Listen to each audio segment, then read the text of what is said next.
Dios les bendiga, hermanos. Vamos a ir inmediatamente al libro de los Salmos, capítulo 9.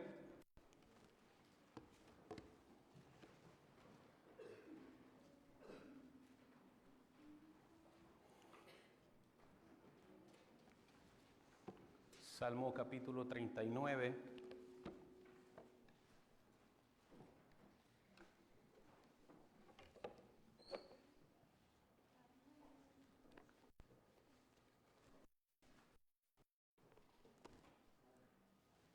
Amén. ¿Lo tenemos juntos?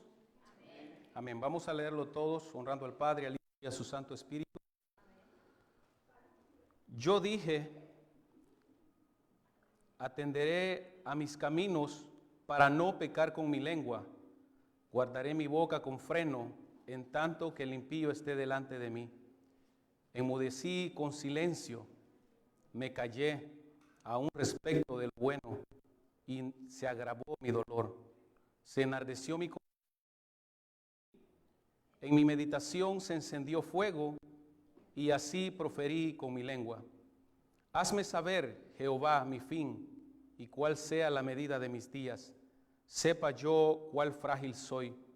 He aquí, diste a mis días término corto, y mi edad es como nada delante de ti. Ciertamente es completa vanidad todo hombre que vive. Ciertamente como una sombra es el hombre. Ciertamente en vano se afana, amontona riquezas y no sabe quién las recogerá. Y ahora, Señor, ¿qué esperaré? Mi esperanza está en ti.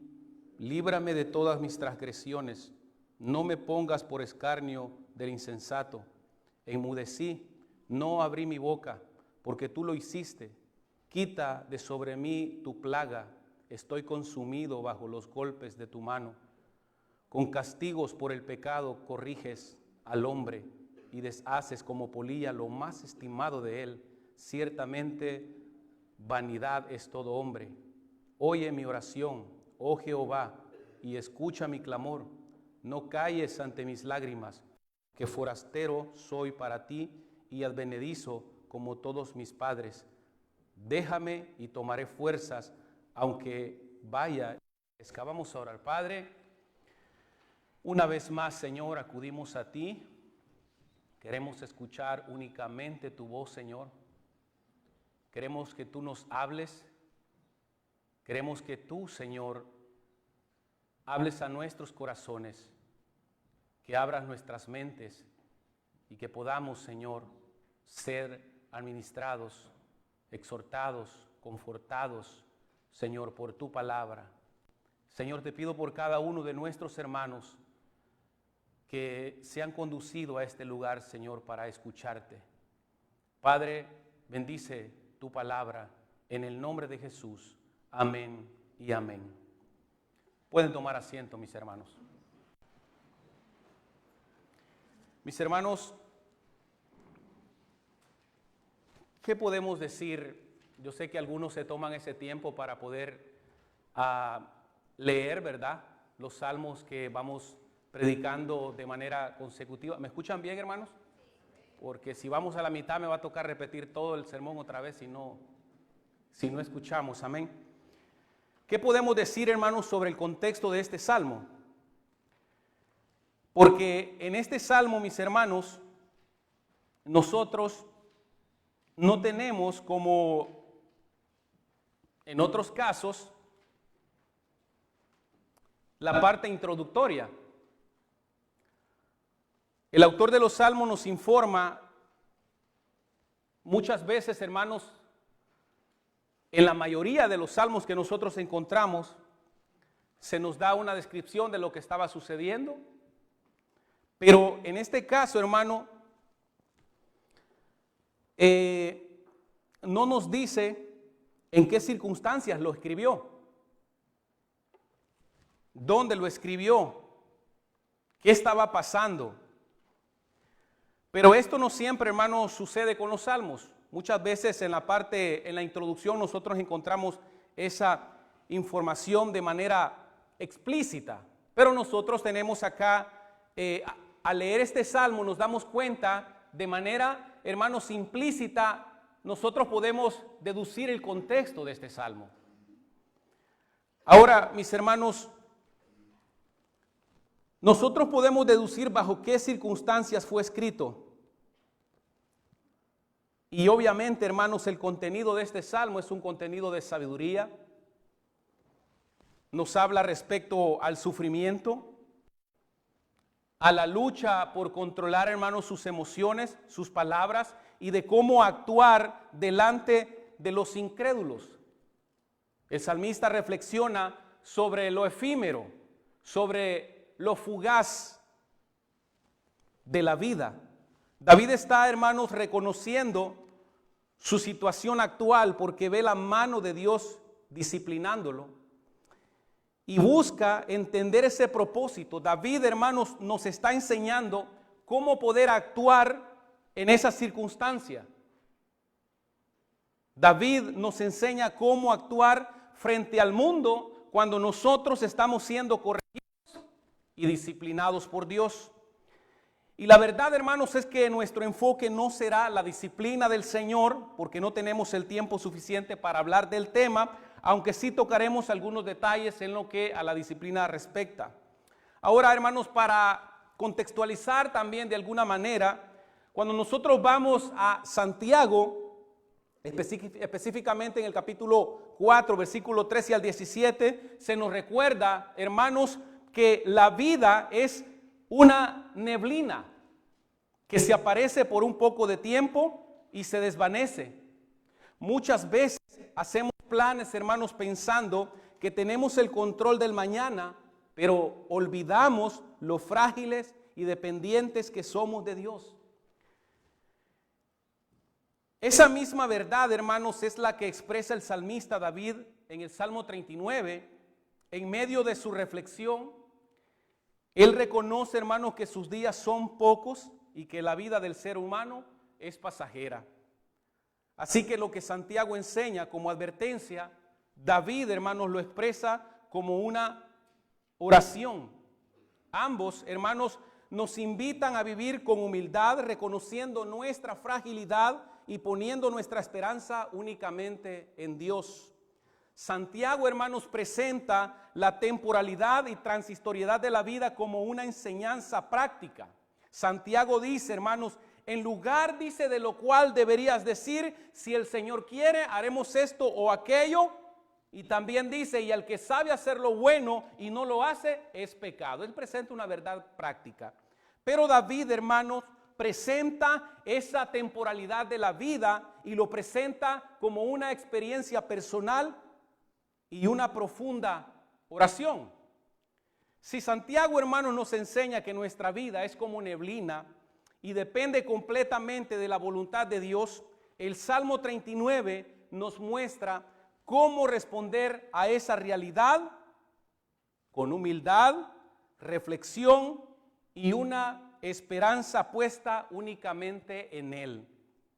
El Salmo 39, hermanos, nos introduce en la experiencia íntima de un creyente que en medio del sufrimiento y la presión interna, hermanos, toma esa firme decisión de guardar silencio para no pecar con sus palabras, especialmente delante del impío, especialmente delante del incrédulo. Sin embargo, ese silencio, mi hermano, no elimina el dolor, al contrario, lo intensifica, llevando al salmista a una profunda reflexión sobre la condición humana.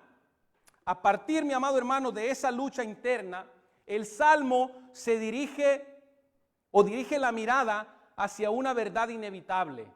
La vida es transitoria, la vida es frágil, pasajera, como un suspiro, como un soplo. Todo esfuerzo humano, hermanos, por más significativo que parezca, es temporal y limitado. Esta realidad, hermanos, no lleva al salmista a la desesperación, sino a una conclusión espiritual clave. Reconocer su dependencia de Dios, Ante esta transistoriedad, el salmista reconoce, hermanos, que todo lo humano es limitado y dirige su mirada hacia Dios, encontrando en Él su única y verdadera esperanza. El Salmo, hermano, nos invita a vivir con humildad, a vivir con sabiduría, confianza. Hermanos, que aunque la vida es fugaz, siempre nuestra esperanza estará en Dios. Tradicionalmente, mis amados hermanos, la iglesia ha identificado este salmo en el Salterio como un salmo de lamento. Recordemos que los salmos, hermanos, recorren prácticamente todo el espectro emocional humano, desde la desesperación más profunda hasta la alegría más intensa. Este salmo también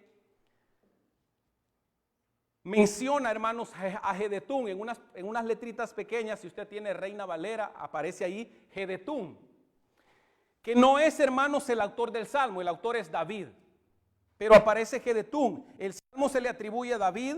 Jedutún, hermanos, cumple una función musical y litúrgica, y nos preguntamos nosotros, ¿quién es él? Jedutún es uno de los directores selectos por David, junto con Asaf y Emán, y son, hermanos, los encargados de la música. El salmo debería ser interpretado bajo su dirección, así que según la escritura, hermanos, David compuso la letra de este salmo, mientras que Jedutún quizás le haya puesto la melodía. Y estos son algunos detalles al inicio del salmo que quizás no sean tan relevantes, hermanos, pero están ahí. De manera que en este salmo, hermanos, el testimonio personal es el testimonio personal de alguien que sufre de forma silenciosa por mucho tiempo y que ante tanto dolor ha decidido exponer, hermanos amados, ante Dios su queja y lamento. El salmista se cansó de sufrir calladamente y en oración le pide apoyo, le pide fortaleza al Señor. Y esa petición de ayuda, hermanos, divina, está acompañada de una meditación intensa sobre la y precariedad de la vida. De manera, hermanos, que hoy nos encontramos frente al tema de el carácter transitorio de la vida. Sé que muchas veces no nos gusta hablar mucho de eso, hermano, porque pensamos que vamos a ser eternos. Y de verdad sí, pero no en esta tierra. Ahora, mis hermanos, con esto nosotros, hermanos, damos paso a nuestro primer punto, que sería el silencio ante el sufrimiento, que tenemos en los versículos del 1 al 3. Dice: yo dije, atenderé a mis caminos para no pecar con mi lengua, guardaré mi boca con freno, en tanto que el impío esté delante de mí. Enmudecí con silencio, me callé aún respecto a lo bueno, y se agravó mi dolor. Se enardeció mi corazón dentro de mí. En mi meditación se encendió fuego, y así proferí con mi lengua. El silencio ante el sufrimiento. Mis hermanos, con mucha regularidad en las mañanas, antes de dirigirme a mi trabajo, yo realizo lo que sería mi devocional.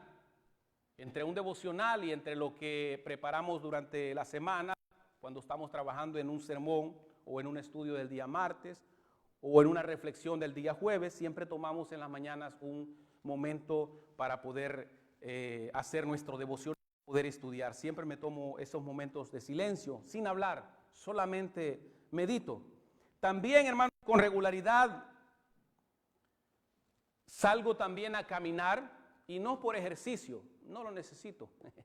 No, sí lo necesitamos todos, hermanos, pero salgo a caminar más que por quizás hacer una forma de ejercicio, quizás una caminata, como con algunos a veces he platicado, una caminata reflexiva.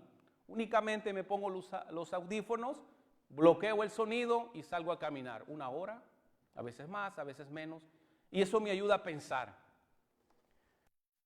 Si usted no lo hace, pues le invito a que lo haga. El solo hecho, hermanos, de estar en silencio unos minutos por la mañana me ayuda a ver las cosas de manera muy diferente, y después de un silencio, hermano, reflexivo, puedo pensar mejor, yo puedo cobrar fuerzas y recobro ánimo.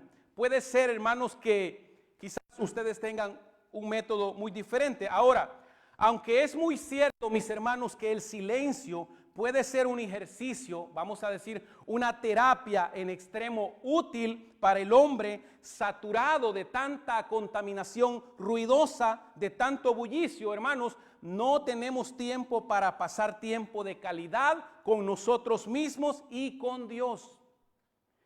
Por eso, hermanos, estoy seguro de que el silencio ha de ser una bendición para nuestra salud, tanto física como espiritual.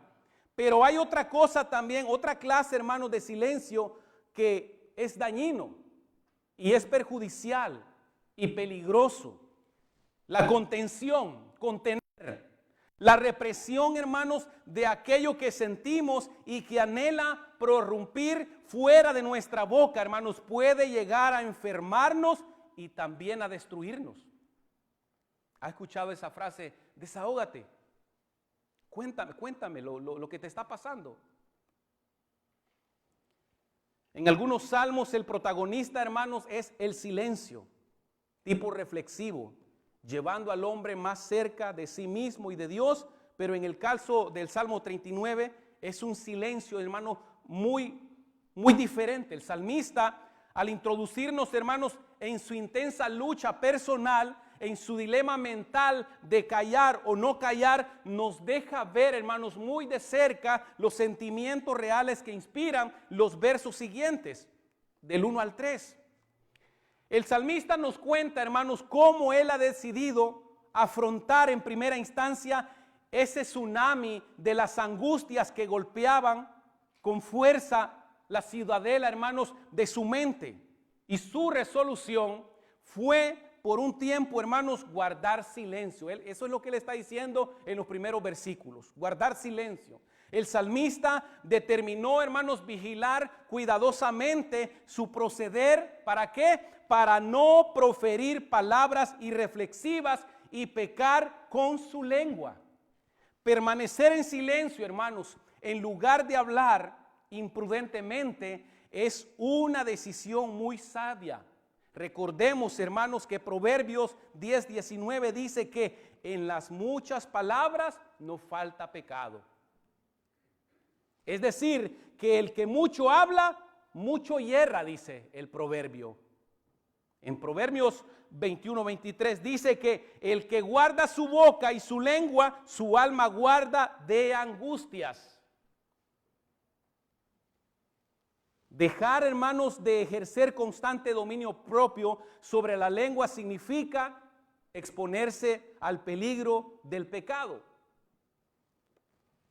Y Santiago en el capítulo 3 nos habla del peligro de la lengua, un miembro tan pequeño, pero capaz, hermanos, de hacer grandes incendios. Por esa razón, David, hermanos, tuvo a bien callar sus aflicciones, procurando así, hermanos, ejercer un buen juicio.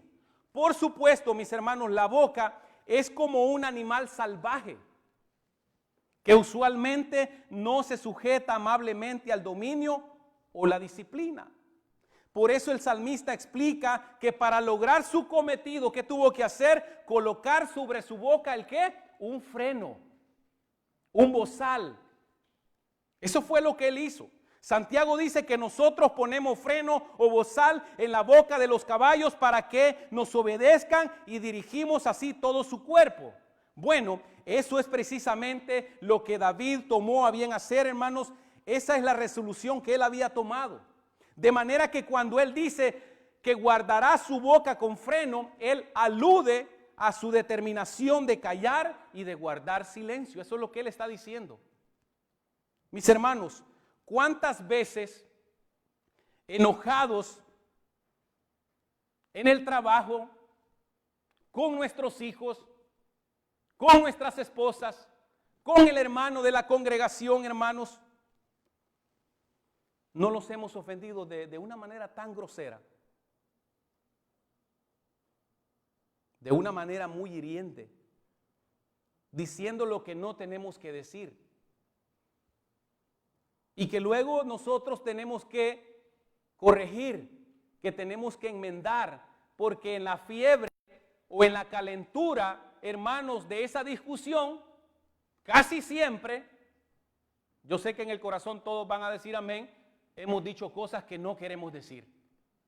Y que luego nos arrepentimos. Y que luego decimos, ¿por qué tuve que decir esto? No era necesario. David pensó, hermanos, que era peligroso permitirse hablar de su situación o lamentarse incluso en presencia de los impíos, porque eso, hermanos, podría representar el oprobio a la causa de Dios si sus palabras eran mal interpretadas o tergiversadas. David sabía, hermanos, que esas personas malinterpretarían y utilizarían mal sus palabras. Para los impíos, hermanos, e incrédulos, las palabras de David parecerían una crítica a Dios y sus caminos. ¿Cuál es la resolución que él toma? Prefirió callar para sus adentros. Guardar sus angustias y quejas, ¿en dónde? En su corazón. ¿Para qué? Para no pecar y para no ser tropiezo. Así, sellando sus labios, evita el peligro de pecar con sus palabras.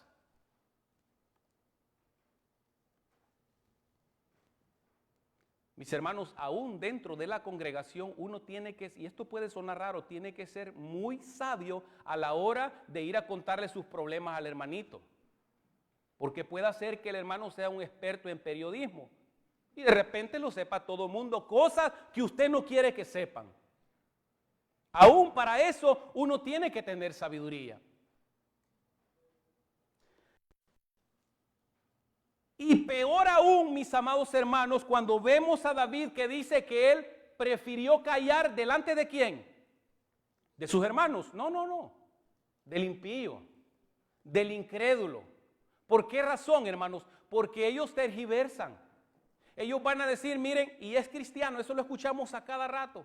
Y yo estoy mejor que él, mejor trabajo, mejor familia, mejor posición económica, mejor posición familiar. Y él solo quejándose vive.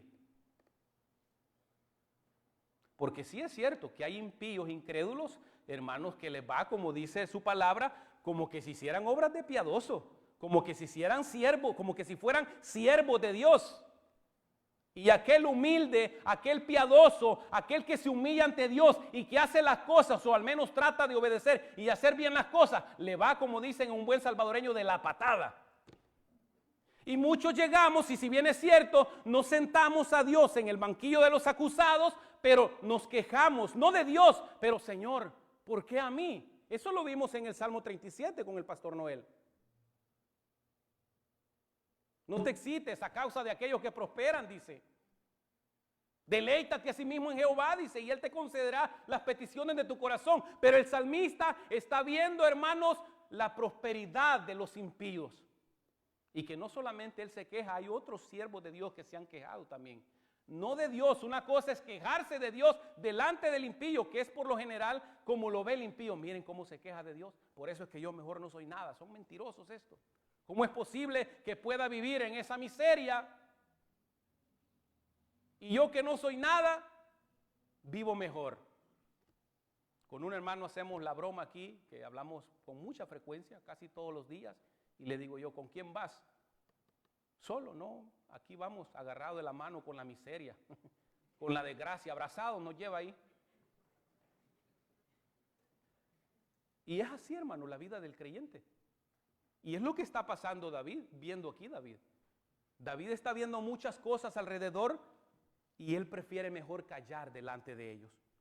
Los sentimientos de David estaban suficientemente embravecidos como para ser tomados por deslealtad, hermanos. Si él los hubiera desahogado en compañía de gente equivocada, como los impíos que hubieran dicho, blasfemar de Dios. Miren cómo está. Y es que como creyentes, hermanos, no podemos quejarnos frente al impío, frente al incrédulo, porque no es sabio. No es sabio, hermanos. Si ya de por sí a usted y a mí nos cuesta dar un buen testimonio de que somos cristianos en el trabajo, hermano, imagínese si les contamos todas nuestras penumbras. ¿Se da cuenta? ¿O no le cuesta dar testimonio en su trabajo? Algunos asienten, otros no. Pero cuesta tener un buen testimonio en el trabajo. Ajá, y si con eso nos cuesta, hermano, imagínese contándole todas nuestras a veces penumbras y tribulaciones que nosotros enfrentamos. Yo no sé, a mí me han llegado a preguntar, brother, y usted, bueno, como algunos me llaman, pastorcito, en un tono quizás de burla, no sea, pastorcillo. Y yo que lo miro siempre, no lo miro a usted quejándose por nada. Y digo en mi mente, si supieran por las que uno está atravesando, llorarían con uno también. Pero no es sabio, es lo que David está diciendo aquí. No es sabio, hermanos amados. Antes de hablar debemos pensar si lo que vamos a decir es sabio o necesario y si no dañará a otros. Es decir, que guardar silencio a tiempo es una forma de sabiduría, pero más importante es la prudencia que debemos tener en presencia de los impíos, de los incrédulos, porque lo van a malinterpretar y no lo van a entender. De hecho, aún dentro de las congregaciones hay gente pensando que todas sus desgracias son porque están en pecado. Hermanos, no siempre las calamidades que nosotros enfrentamos van a ser como consecuencia del pecado. Estamos en un proceso, recuerden. Estamos en construcción, como alguien decía. Y mientras hay construcción hay mucho ruido. Bueno, así estamos nosotros a veces. El salmista dice en el verso 2 que él enmudeció. Pero, hermanos, eso no alivió de ninguna manera su problema. No lo alivió, hermanos.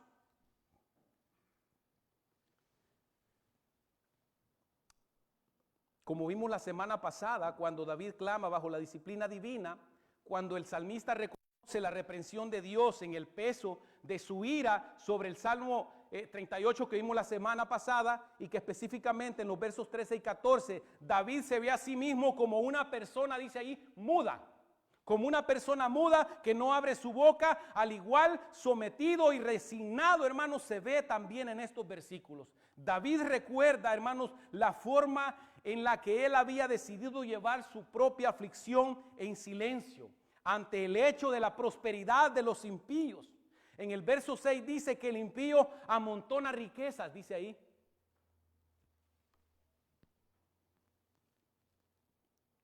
En el Salmo 37:7 ha dicho que no nos alteremos con motivo de aquel que prospera. En el Salmo 73:2 Asaf expresó su envidia cuando vio la prosperidad de los malvados, preguntándose incluso, hermanos, si vivir rectamente valía la pena. ¿Se da cuenta?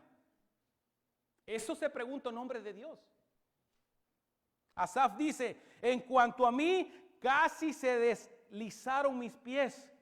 Por poco resbalaron mis pasos, dice, porque tuve envidia de los arrogantes, viendo la prosperidad de los impíos, dice él. Jeremías y Job expresaron también lo mismo. De manera que no olvidemos que ese es el trasfondo que está detrás de ese salmo, mi amado hermano.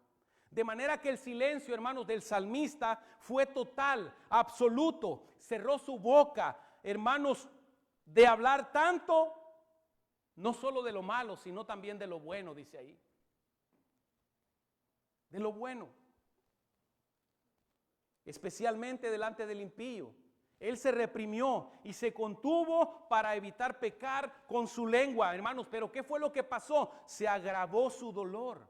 Cuando el hombre, hermanos, experimenta un torrente de emociones que se debaten por hallar expresión, contenerse puede agravar todavía más la situación.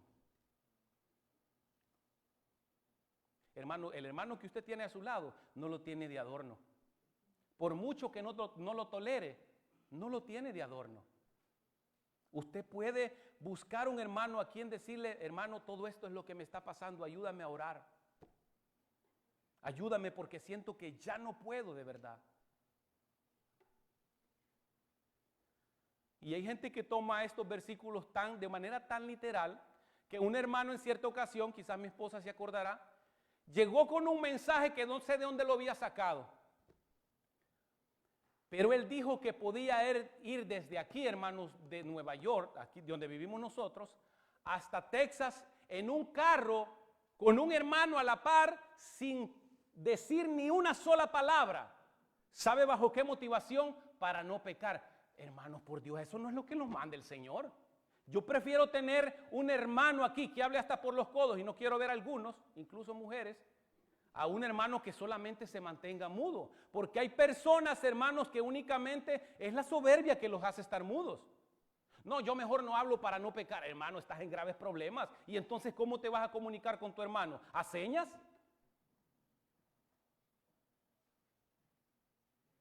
Pero eso es ridículo, hermano. Yo puedo viajar, yo no sé cuántas horas hay de aquí a Texas, pero póngale que sean 20. Más, ¿verdad? ¿Cómo voy a ir yo a un hermano y no le voy a hablar solamente porque no quiero pecar? Ofendámonos, hermano. Alguien decía, piensan que el amigo es aquel que se parece a uno, que piensa como yo, que el color de él, el favorito es el negro y el gris como yo, que le gusta la misma música, o siguen al mismo predicador. No, hermano, el hecho de amarnos como amigos es porque a veces no nos soportamos. Sí, como le he dicho yo a algunos aquí, hermanos, si un día me siento mal, te voy a decir, ¿sabes qué? Me siento enojado, dejemos esto aquí, yo me voy, mañana te busco. Y ya lo he hecho. ¿Y cuál es el problema? ¿Acaso no es un amor incondicional? Es incondicional porque nos dan razones, hermanos, para no quererlos. Por eso es que ese texto de soportarse los unos a los otros no está de más ahí. Es que eso va a pasar dentro de una congregación. Así que David, hermanos, confiesa que mientras él meditaba, le daba vueltas a sus pensamientos, inquietudes y observaciones. Cada vez sentía como que si un fuego ardiese dentro de él. Y pronto, hermanos, fue evidente que no podría callar por mucho tiempo. Y dice, y entonces proferí con mi lengua. Eso es lo que dice el verso 3.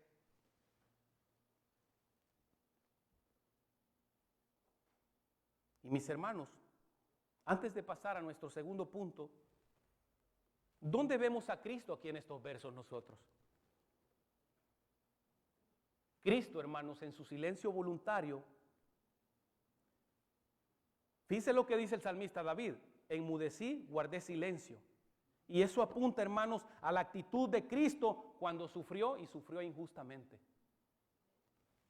Jesús guardó silencio ante sus acusadores. En su juicio, no respondió con pecado ni con palabras impulsivas, cumpliendo perfectamente lo que el salmista solo intenta hacer, hermanos. Vemos a Cristo cargando el dolor en su interior. El texto dice que el corazón ardía dentro de él, ya no aguanta más. Esto refleja, hermanos, también el sufrimiento de Cristo, quien llevó el peso del pecado y el dolor humano. El salmista lucha por no pecar con su lengua, pero Cristo lo logra plenamente, hermanos.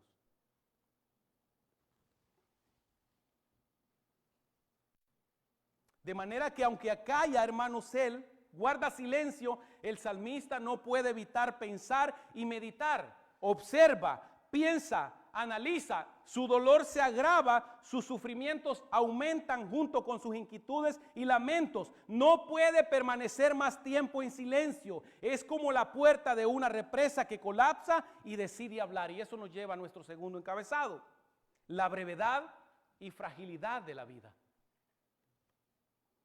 Frustrado él, hermanos, por la fugacidad de una vida que pronto caduca y en cuyo contenido predominan cargas, esfuerzos vanos y desdicha, el salmista, hermano, no puede callar y nos lleva a contemplar lo efímera, lo transitoria que es la vida.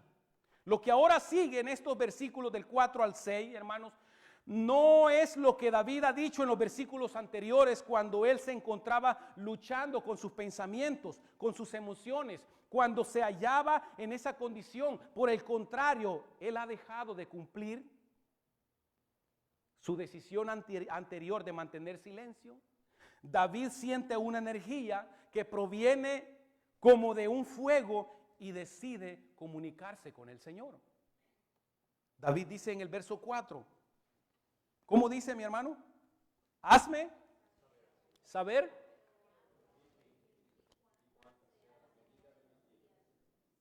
Sepa yo cuán frágil soy. El silencio de David, hermanos, se rompió de la mejor manera. Recuerden, él ha dicho que va a guardar silencio, que va a enmudecer. Pero luego dice que en el verso 3 que él va a pronunciarse ahora va a dejar ese silencio. Y lo que él tiene frente a él, hermanos, es que él irrumpe con una oración humilde. No hablará de sus miedos y dudas ante los malvados, sino que los derramaría ante su Dios. Aquí David, hermanos, le pedía a Dios sabiduría. Específicamente la sabiduría, hermanos, para conocer la brevedad y fragilidad de su vida. David dice, sepa yo cuán frágil soy. Podríamos haber esperado, hermanos, que David rompiera su silencio regañando a sus enemigos o defendiendo su propia causa. Él no hizo ninguna de esas cosas. Buscó a Dios en busca de sabiduría. Y vemos esa sabiduría porque cuando David decide, hermanos, expresar sus preocupaciones ante Dios, lo hace de forma sobria, prudente, respetuosa, sabia y grata. El salmista él indaga, hermanos, sobre el significado de la existencia humana de manera indirecta y pregunta sobre el propósito de la vida de forma respetuosa. No le dice directamente al Señor sus sentimientos al ver que las personas impías prosperan y la gente justa sufre. No llega, hermanos, ante Dios con preguntas directas en torno a la justicia divina. La forma de diálogo es indirecta y las respuestas y las preguntas, hermanos, mismas incluyen parte de las respuestas. El poeta David desea saber lo siguiente: ¿cuál es el propósito de su vida? ¿Qué tiempo tiene para vivir? ¿Cuánta es la fragilidad de su existencia? El propio salmista, hermanos, responde de manera parcial a sus interrogantes ante Dios. La vida es, dice él, muy corta, que ante Dios no es nada, es transitoria y volátil como un soplo, como el aire, hermanos, que lo controlan fuerzas invisibles al ojo humano. Así es la vida. En el verso 5 dice, he aquí, diste a mis días, dice, término corto. Fíjese, una versión dice que los días del hombre son como el palmo de una mano. Imagínese, en comparación a la eternidad, la vida del hombre es como el palmo de una mano. Y mi edad, dice, es como nada delante de ti. Ciertamente es completa vanidad todo hombre que vive. Mis hermanos, el salmista está reduciendo la existencia humana desde la perspectiva divina a algo pequeño e insignificante como el palmo de una mano. David sigue expandiendo esa metáfora de lo efímera y transitoria que es la vida, comparándola con un soplo. Con un soplo. En el verso 5, cuando dice que esa palabra vanidad que aparece ahí significa literalmente, hermanos, un soplo. Vapor, eso es lo que significa. David, hermanos, como ustedes han leído su historia, fue un campeón,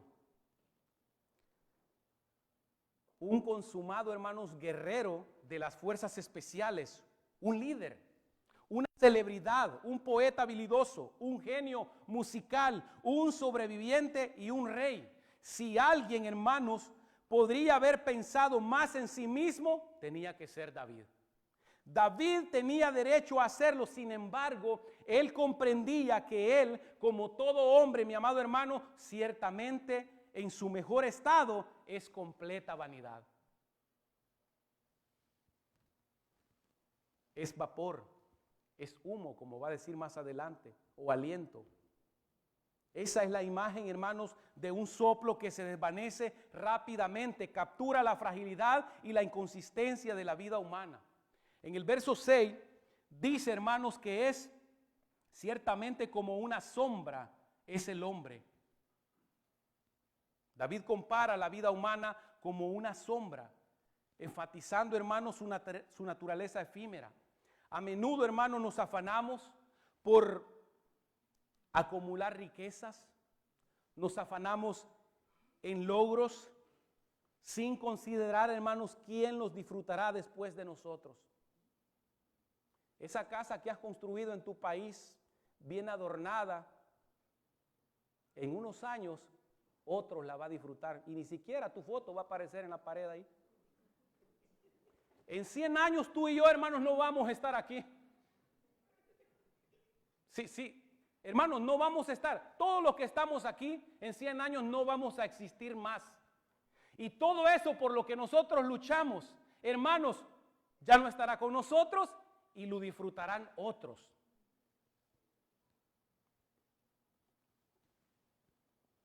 Este versículo nos invita, hermanos, a reflexionar sobre nuestras prioridades. Hermanos, nosotros como creyentes debemos de movernos por prioridades. Si no tenemos prioridades, hermanos, volamos de un lado a otro, como hojarasca, sin un destino, sin un objetivo, hermanos. De manera de que la Biblia nos manda a nosotros, el Señor mismo nos manda a buscar tesoros, ¿dónde, hermano? En los cielos. De hecho, es el Jesús que los dice, que no hagamos tesoros en la tierra, donde la polilla, dice, corrompen.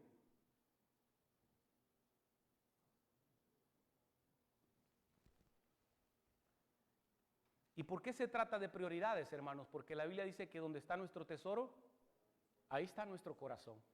Ahí está nuestro corazón.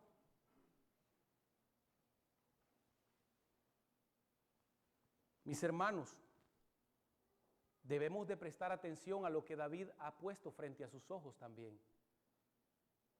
Lo efímero y lo transitorio que es la vida, mis hermanos. Cada uno de los ejemplos y figuras, analogías, metáforas que nosotros encontramos en las Escrituras que se utilizan para hablarnos de la vida del hombre después de la caída, hermanos, tienen el propósito de impactarnos, tienen el propósito hermanos, de quebrantar nuestra inclinación natural a aferrarnos tanto a la vida que nos lleve a pensar que nuestro paso por la tierra nunca se terminará y que para lo único que estamos aquí es para acumular riquezas.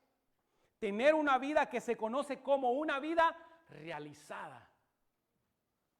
Sin embargo, hermanos, cuán profundo, hermanos, es el dolor que se siente cuando aquello que consideramos permanente, es decir, la vida, se nos es arrebatado en un abrir y cerrar de ojos.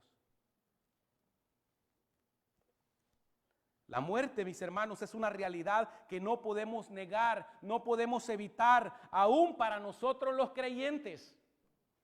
Es por esa razón que el objetivo más importante en esta tierra no es lograr una vida cómoda y plena, porque no somos de aquí. El apóstol Pedro dice que somos extranjeros y peregrinos. Estamos de paso, mis amados hermanos.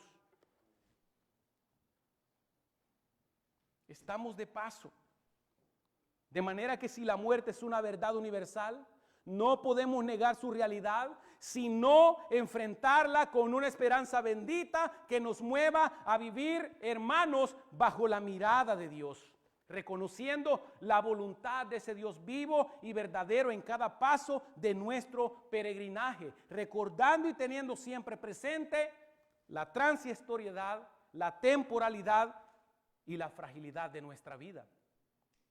En palabras más directas, lo que el salmista está poniendo a Dios es que ponga, hermanos, claramente ante sus ojos la transitoriedad de la vida en la tierra. Eso es lo que él está haciendo. De hecho, Moisés en su oración en el Salmo 90, versículo 12, dice del 10 en adelante, que los días de nuestra edad son, ¿cuántos? 70. Y en los más robustos son 80. Con todo su fortaleza es molestia y trabajo, porque pronto pasan, dice él, y volamos. Y dice él, hermanos, enséñanos de tal modo a contar nuestros días. ¿Para qué? Para que traigamos al corazón sabiduría. Uy, yo ya tengo los 70, dice el hermano, o sea que a poco nos queda. Pero eso es lo que Dios ha dicho, hermano. Gloria a Dios que hay una gente tan longeva que pasan de los 100. En Honduras hay mucha gente así. Hermanos, después que ha sido confirmada la transistoriedad de nuestra vida en el Salmo 96, dice que la vida es como la hierba que crece en la mañana, que en la mañana florece y crece y en la tarde es cortada y se seca. Así es nuestra vida, mi amado hermano. Mis hermanos, desafortunadamente el pecado ha contribuido para que los hombres, hermanos, no puedan crecer en el temor de Dios, que es la condición y principio de la sabiduría. En la palabra del rico insensato, hermanos, nosotros vemos cómo ese hombre tiene una vida ya realizada únicamente para cruzarse de brazos y decir: ahora gózate, alma mía, sáciate, muchos días te esperan, disfruta. Y nosotros sabemos qué es lo que le sucedió. Porque él no tiene, como David y como nosotros, hermanos, frente a nuestros ojos la transistoriedad de la vida, lo efímero que somos aquí, hermanos. Mira, puede ser que hoy estés tan saludable y mañana te sacan una muela y pasado mañana estás en la funeraria.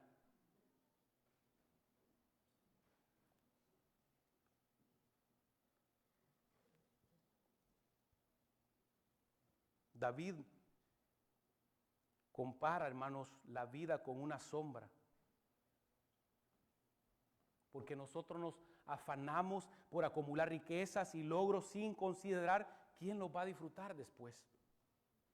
Este versículo, hermanos, nos invita a reflexionar sobre nuestras prioridades y a buscar tesoros verdaderamente. ¿Dónde tenemos que buscarlos? En el cielo. En el cielo. Mis hermanos, si la vida solo tiene una duración muy pequeña, el sufrimiento del justo y la prosperidad de los impíos no podrá durar mucho tiempo, pues en esta tierra todo acaba. Mire lo que está haciendo David. Está poniendo frente al impío que le va tan bien, que goza de sus riquezas, que no le falta nada, que tiene una vida próspera, una vida plena, frente al justo que sufre como que si fuera un impío, y le pone lo efímero de la vida. Y tanto el impío y el malvado terminan en un momento como también el justo.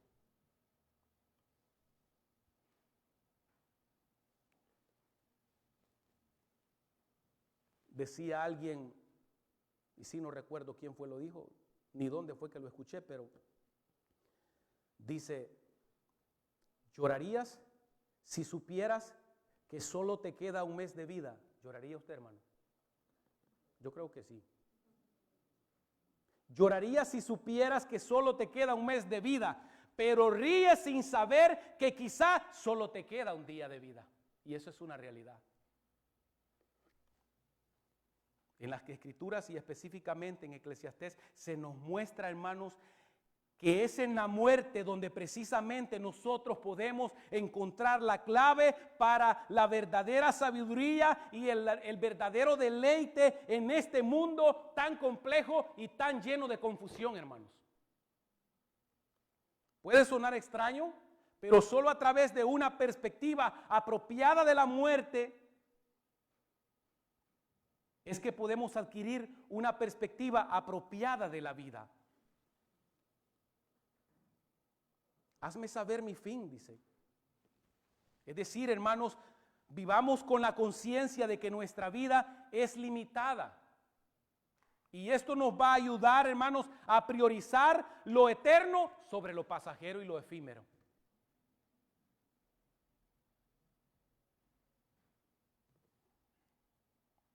Sí, hermanos, hay gente que incluso se muere haciéndole así, mire. No quiero ser irreverente, pero pasan toda su vida en el gym. No ejercitan su cerebro con la palabra de Dios, que es el alimento, y no estoy en contra del ejercicio. La palabra dice que el ejercicio corporal para poco es provechoso, no significa, de hecho, es saludable, pero debe de ser nuestra prioridad. Porque si es así, ustedes saben quién van a disfrutar esos músculos.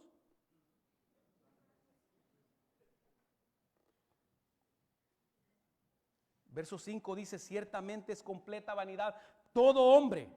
Hermanos, no pongamos nuestra confianza en los logros, en el dinero, en el éxito, porque todo eso es temporal. Busquemos una vida con propósito en Dios. Se afana el hombre, dice, y el verso 6 dice, hermanos, ciertamente en vano se afana. Amontona riquezas, miren lo que estamos hablando, amontona riquezas y no sabe quién la recogerá. No sabe quién va a disfrutar todo lo que ha logrado en esta vida. Voy a vender la casa ya, es el hermano, no. No estamos hablando de una vida pesimista en la que usted no tenga metas, estudie, trabaje para que pueda disfrutar, hermanos, de alguna manera, pero que no sea ese su objetivo, porque aquí estamos de paso. Esa cuenta, las nueras y los yernos la van a disfrutar.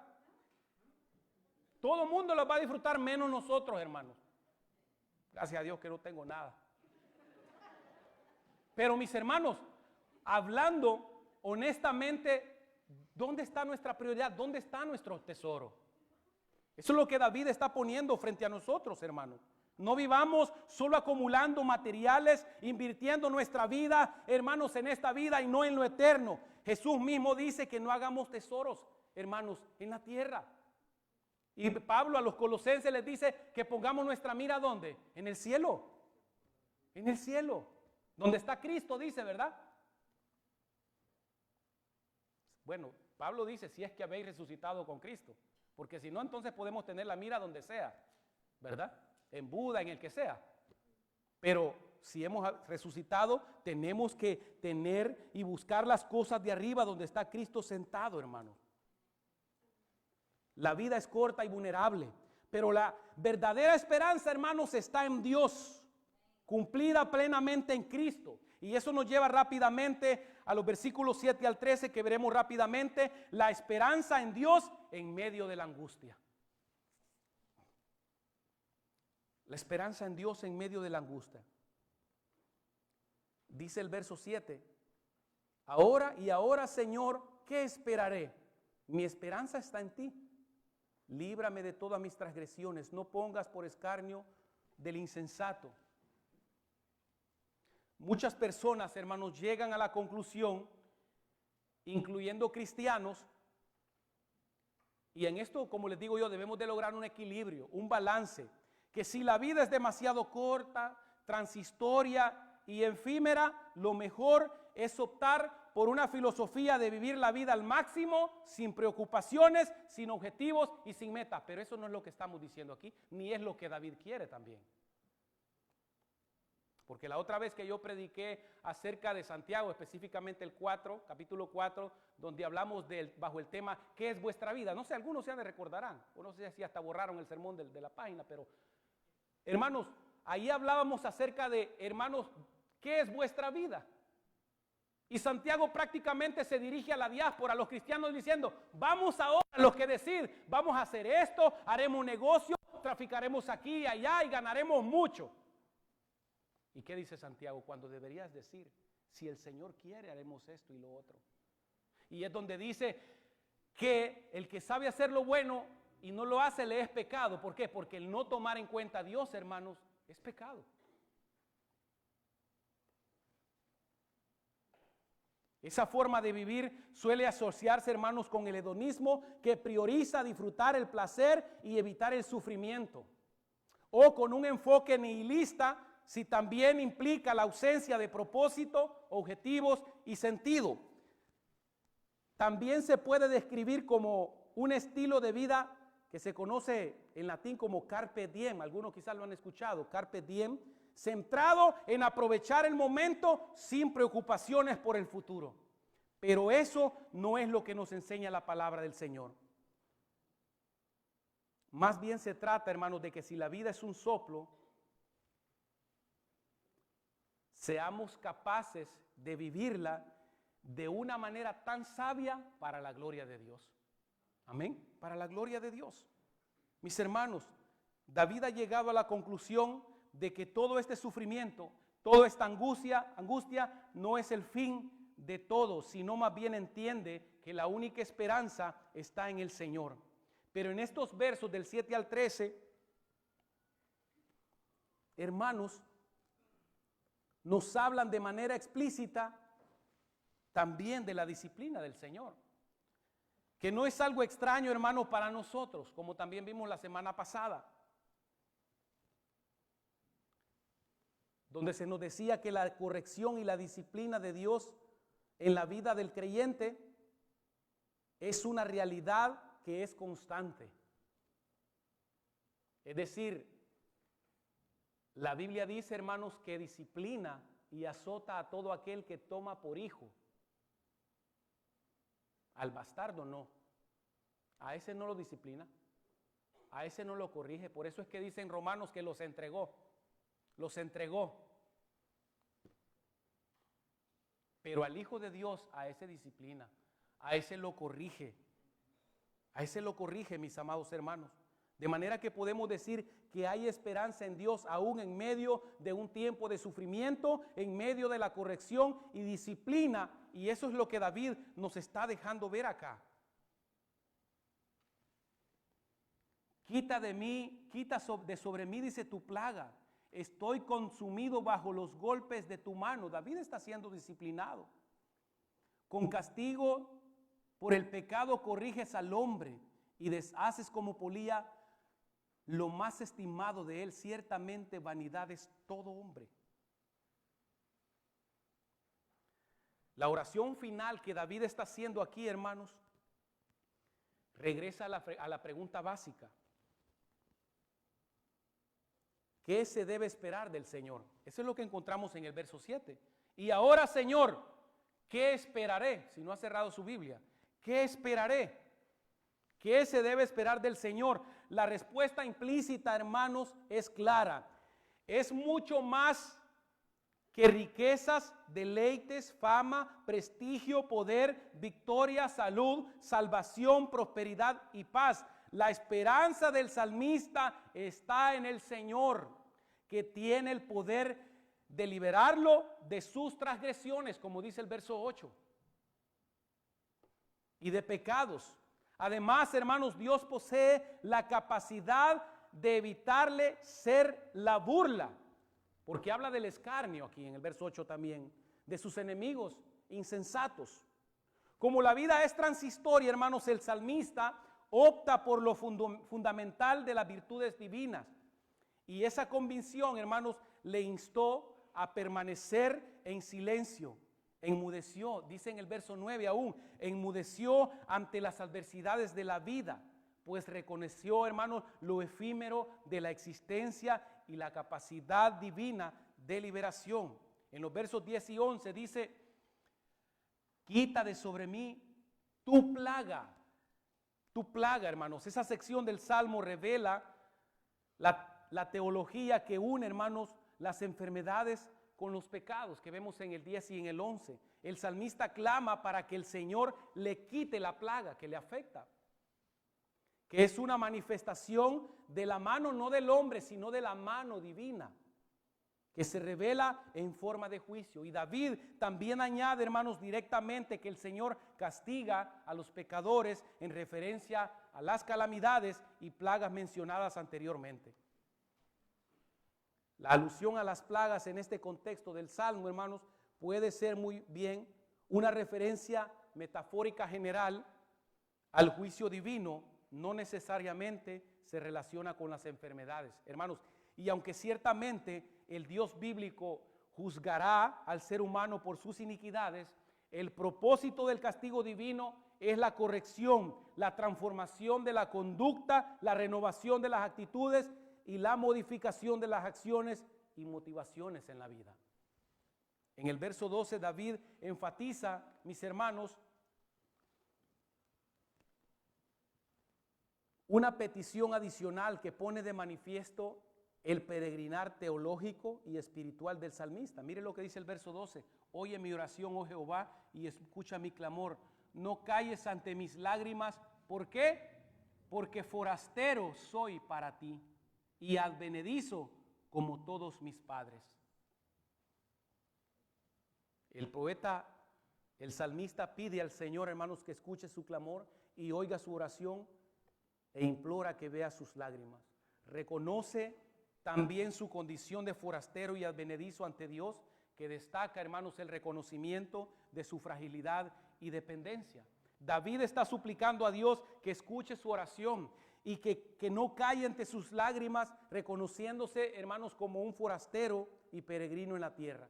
Esa imagen resuena, hermanos, profundamente, recordándonos que nuestra verdadera patria está con Dios y que somos peregrinos en esta tierra. Él culmina en el verso 13 con una afirmación de seguridad. Déjame y tomaré fuerzas antes que vaya y perezca.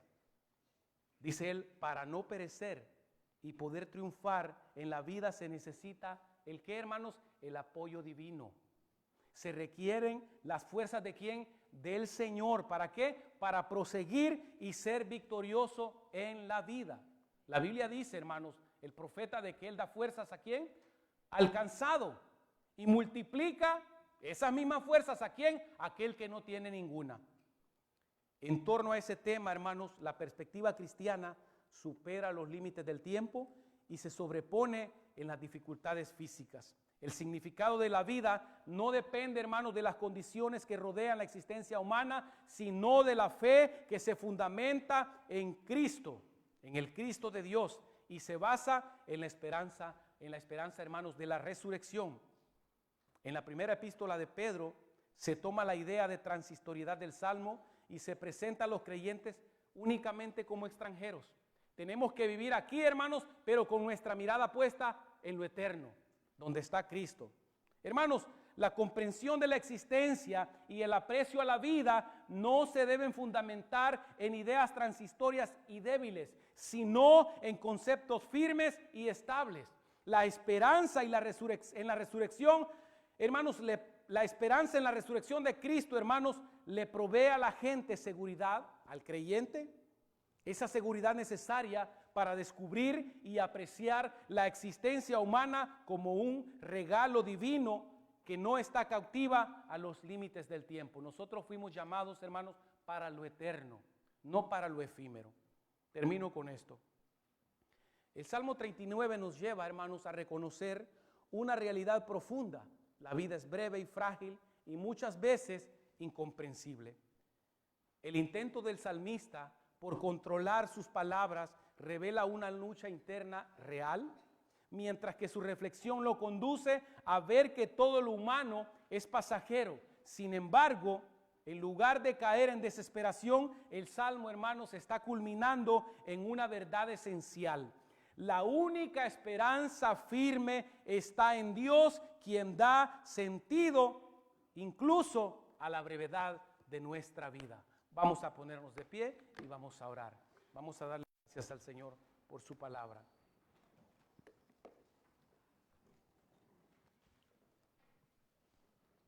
Padre, te damos gracias en esta tarde porque nos has permitido, Señor, predicar tu palabra. Nos has hablado, Señor, y has puesto frente a nuestros ojos, por si al caso hemos olvidado que lo único que somos en este mundo, que somos forasteros, peregrinos, advenedizos, que estamos de paso, Señor, y que no podemos aferrarnos a esta vida, a este mundo, como si nos perteneciera y como que si vamos a morar por toda la eternidad. Señor, ayúdanos a conocer también nuestros días, lo efímera que es nuestra vida, para poder traer también a nuestro corazón sabiduría y tengamos ese ánimo y esa motivación correcta para que únicamente podamos vivirlas para tu gloria, Señor. Que a pesar de que tengamos metas, proyectos, anhelos, sueños por cumplir, que sabemos también, Señor, que no quedan fuera, que son bendiciones que tú tienes preparadas para cada uno de nosotros desde antes de la fundación del mundo, pero que sin embargo no podemos aferrarnos a eso, porque estamos de paso. Y un día, Señor, vamos a partir de este mundo y lo único que nos llevaremos, Señor, será el hecho de haber vivido para tu gloria. La vida es vanidad, como dice el predicador. Todo lo que está bajo el sol es vanidad. Y lo único que le da sentido y propósito a nuestra vida es vivirlo para tu gloria. Ayúdanos a ser obedientes, a obedecer tu palabra. Ayúdanos a poder crecer más, Señor, en amor para con nuestros hermanos.